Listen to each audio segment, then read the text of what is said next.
asked recently about some of the photographs that I've posted on my Instagram feed and how I am able to get in close and get those kind of frames. And one of the things that I do is I'm shooting almost like a scene from the inside out. I think there's a feeling when you look at some of these pictures is that like I've just gone in and grabbed the shot, and quite often, yeah, that is the case. But when the subject is perhaps a little more, I don't know, just a little bit more sensitive, then hopefully I'm like congruent with that. So for example, recently I posted some images that I got in East London over in Broadway Market, London Fields. The guys there obviously down on their luck a little bit, and I kind of, for me, I kind of want them to get used to me being around before I start moving in and taking photographs of them. You can't be anonymous in that instant that you walk into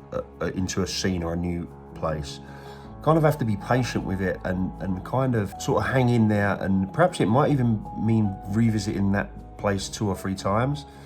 The guy that I'm photographing here, David, I'd actually had a chat with him before, like the last time I was on the South Bank. I actually did get a few pictures of him that time, but he kind of remembered me, and then we got chatting again today, and it was kind of available for me to get some more frames of him. He's a character, I'm interested in characters, and I'll find a way into it, but it's like shooting from the outside in. Because what quite often I think what a lot of guys do is just they'll shoot the space, and it's almost like they as soon as they come into a space, they see a character on a street, and then they'll get in, and it's almost like they spoil it by just jumping in head first. I was talking to a guy in Clubhouse, I think a week ago, and he was saying that like he wants to get the shot before he's noticed.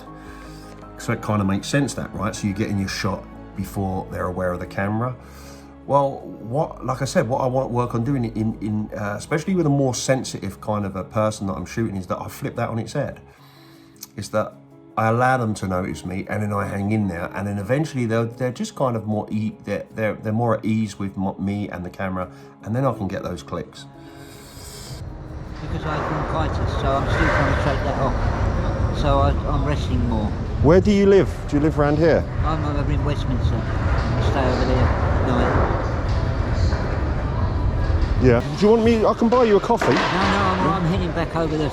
All right, mate. I lost my home, and that's you can't. You're going to O2. You can't get replacement card unless you've got photo ID.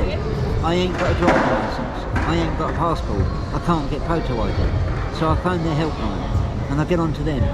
And the service, I pass all their security tests, you know, and memorable name, everything. I tell them about my account before they ask, so they know I know the details of it. And then,